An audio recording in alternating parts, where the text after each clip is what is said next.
Donc là, on rentre dans une partie plus sur la gouvernance de votre famille. Et c'est là que c'est intéressant de savoir comment vous vous répartissez les rôles sur ce cercle de l'entreprise, vous en tant que présidente, mais ensuite sur le cercle des actionnaires, avec ce conseil de surveillance, j'aimerais bien qu'on en parle un petit peu. Et puis il y a le cercle aussi de la famille, et possiblement un conseil de famille ou les projets que vous pouvez avoir ensemble. Je crois qu'on va parler de family office. Donc déjà, est-ce que vous pouvez nous décrire votre organisation, où sont positionnées vos sœurs, possiblement dans l'actionnariat familial, et puis comment est structuré votre conseil de surveillance? Oui, alors effectivement, on a beaucoup travaillé sur l'enjeu de la gouvernance au service de Serfim pour faire durer ce modèle atypique. Et du coup, on s'est toutes les trois formées en gouvernance avec mes sœurs pour ça, justement. Et on a eu le plaisir de découvrir à ce cadre-là que notre père était un autocrate dictateur. C'était quelle formation pour... Alors, donc nous, avec deux de mes sœurs, on a fait objectif administrateur avec le M Lyon. Ok, le faire. Et ma troisième sœur a fait une autre formation sur Lyon. Moi, je l'ai fait à Paris d'ailleurs. Et en gros, ça nous a vraiment... donc, pour l'anecdote, au autocrate dictateur, donc mon père adorait ce petit nom. Mais c'est vrai que c'est beaucoup d'entreprises. Alors, ça peut paraître choquant comme ça. Mon père n'est pas un tyran.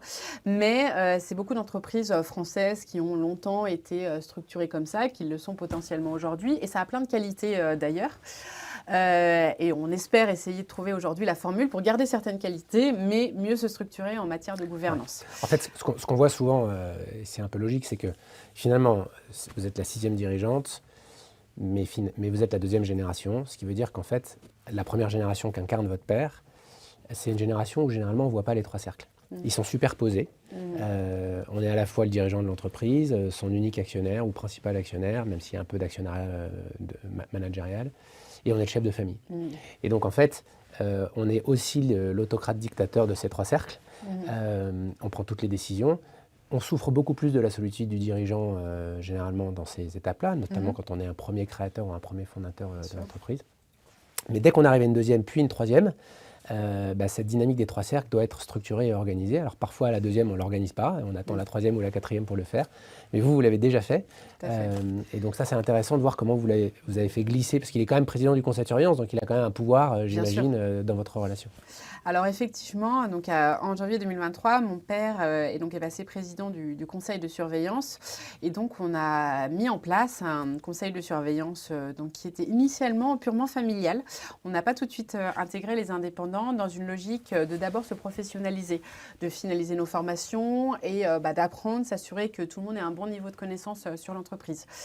Donc mes 2 sœurs sont membres du conseil de surveillance. Je reviendrai après sur leur rôle auprès du family office plus largement.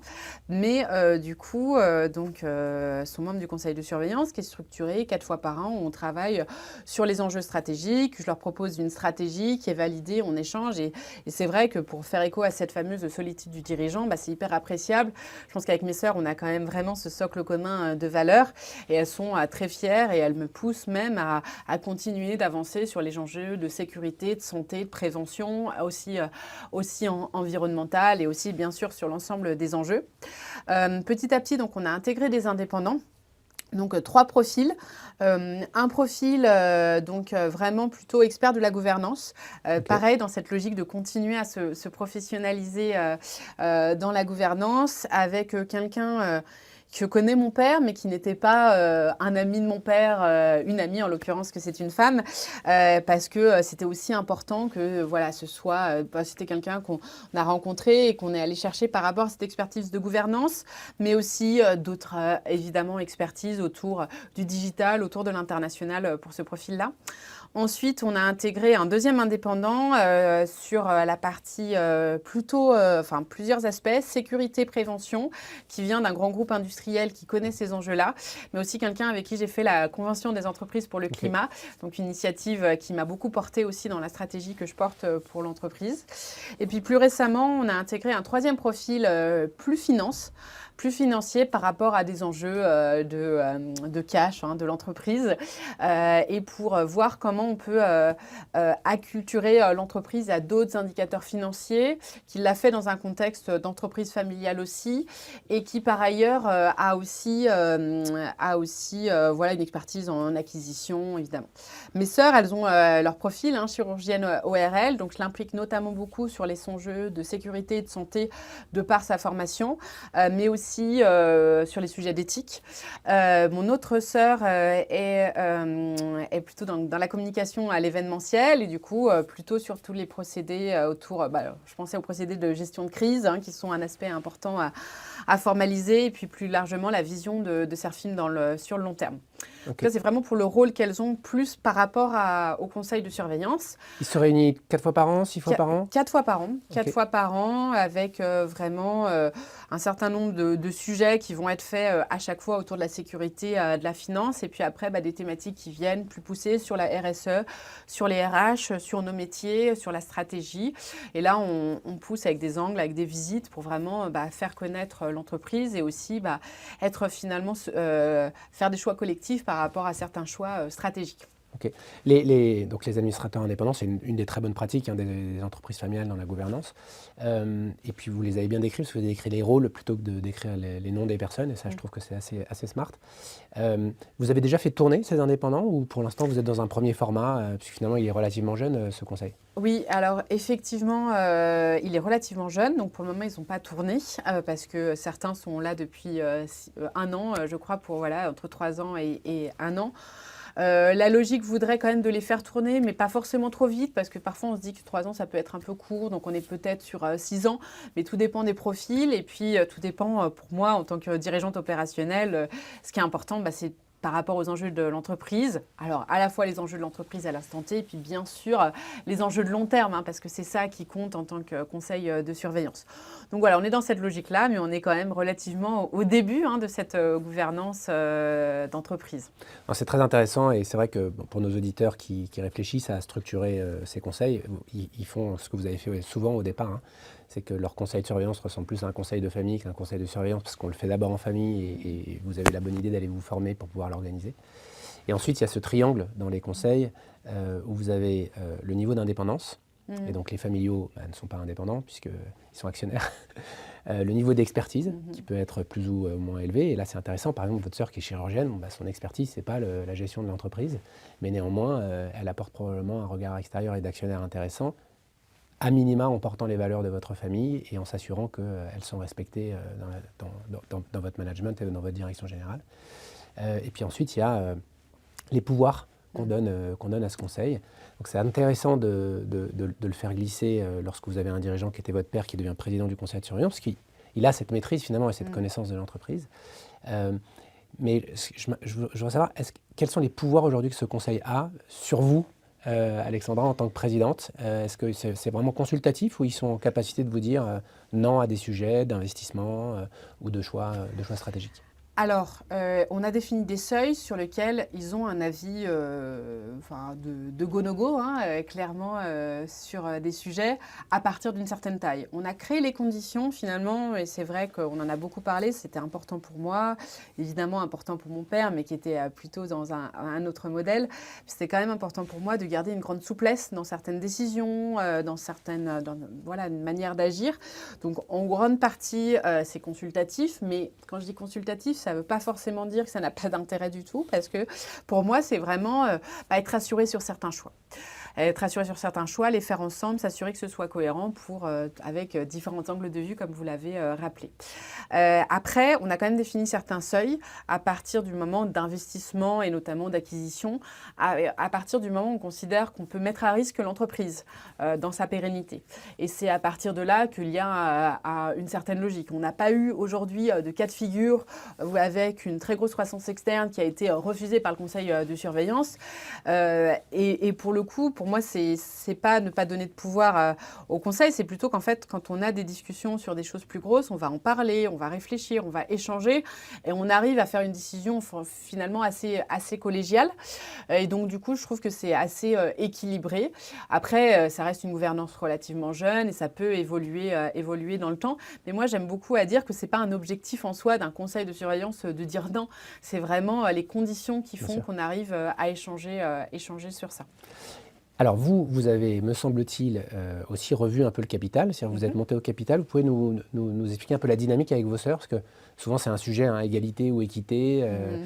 Comment ça fonctionne chez vous? Alors effectivement, si je parle de mes sœurs, mais je vais aussi parler de la transmission familiale plus largement, parce que mon père a eu à cœur de faire les choses bien et beaucoup anticiper. Donc il a commencé la transmission il y a plus de 10 ans. Et aujourd'hui, il a transmis en nue propriété et parfois les deux, mais à 95% du capital. Hein, donc il a fait la quasi-totalité. Et ça, c'était important pour lui d'anticiper.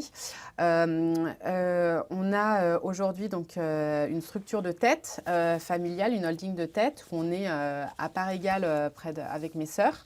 Et j'y reviendrai parce que ça structure aussi derrière notre family office. Okay. Et par ailleurs, moi, je suis montée au capital en direct de Serfim, voilà, avec un plan spécifique pour moi en tant que dirigeant opérationnel qui a été vraiment construit dans le cadre d'une démarche aussi un peu plus large, hein, qui n'avait pas que ça dedans, évidemment, qu'on a fait avec Family & Co pour vraiment accompagner la famille dans le projet familial, les rôles de chacun, les responsabilités de chacun, et on a intégré ces dimensions-là, notamment d'actionnariat.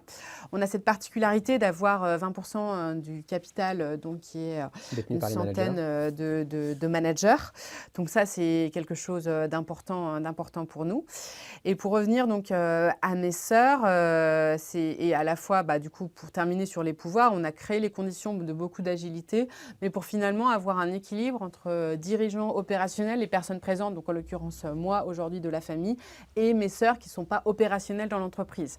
Par contre, on a vraiment donc structuré à la fois la gouvernance de Serfim dont j'ai parlé, mais aussi au-delà de ça, un family office qui n'a pas de valeur juridique en tant que tel, mais qui se réunit une fois par mois pour soit faire les conseils de surveillance de Serfim 4 fois par an, mais sinon faire un point d'actualité qui peut concerner du sujet de Serfim, mais plutôt pour le coup sur des sujets d'actionnariat, de juridique, fiscal, de patrimoine.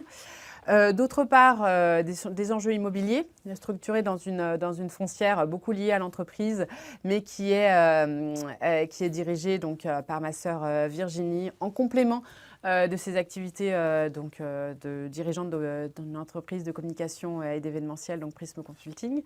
Et puis, donc, une structure d'investissement qui s'appelle Solar, qui avait les noms de nos enfants à l'époque. Maintenant, il y en a un petit peu plus, hein, parce qu'ils sont 8 maintenant, entre 6 mois et 12 ans. J'y reviendrai. Mais aujourd'hui, donc, Solar qui nous permet de faire des investissements plutôt dans des sujets autres à Serfim. Donc, l'idée, c'est notamment de s'impliquer sur dans des enjeux de santé, dans des enjeux d'éducation, qui nous permet d'avoir un rôle sociétal, mais aussi des investissements qui peuvent aussi être un peu de love money par rapport à notre entourage. Donc voilà, on a structuré là-dessus et ça nous permet, à l'échelle du family office aujourd'hui, évidemment, le curseur est beaucoup en termes d'investissement, évidemment, sur Serfim. Mais ça, on y croit toutes collectivement beaucoup parce qu'on croit aussi beaucoup à cet enjeu de la transition environnementale et mes sœurs sont aussi à fond là-dessus. Mais voilà, cette foncière d'une part et l'aspect solar sur d'autres enjeux, éducation, santé et on va dire love money, nous permet, donc là qui est dirigée par ma sœur qui est chirurgienne ORL Caroline, ça nous permet d'avoir quelque chose d'assez complet. Et ce qui est très important pour nous, c'est vraiment de se retrouver une fois par mois pour vraiment s'assurer que tout le monde ait le même niveau d'information. Et je dirais qu'il y a quelques temps, c'était principalement des réunions de partage d'infos et aujourd'hui, ça devient de plus en plus des réunions de travail où on va faire des choix ensemble, on va poser des problématiques très structurantes parce qu'on est aussi mieux structuré, mieux accompagné, mieux entouré. On en profite aussi les après-midi parfois pour se former, pour avoir des interventions, pour continuer de grandir en tant que collectif. Et ça, c'est hyper important pour moi, pour mes sœurs. Mais voilà, je pense qu'on a finalement un modèle qui est assez différent parce qu'on a cette structure justement avec ces différents cercles. Et là, on est sur une structure familiale voilà, où il y a vraiment du partage de l'échange, du partage du pouvoir aussi. Et je pense que ça change par rapport au Et des modèle. rôles différents. Voilà. Et des rôles différents. Alors, c'est intéressant parce que, pour le coup, en France, on est assez en retard sur tous les sujets de gouvernance par rapport à nos amis anglo-saxons. Et on est aussi en retard sur les structurations de famille et office, puisque les Français sont des grands romantiques, vous le savez. Et donc, tout ce qui a un rapport avec l'argent est toujours considéré soit comme sale, soit il ne faut pas en parler. Et donc, on est toujours assez mal à l'aise, finalement, sur ces sujets-là. Alors que les anglo-saxons créent un family office, la question, c'est pas est-ce qu'il faut créer un family office, c'est quand.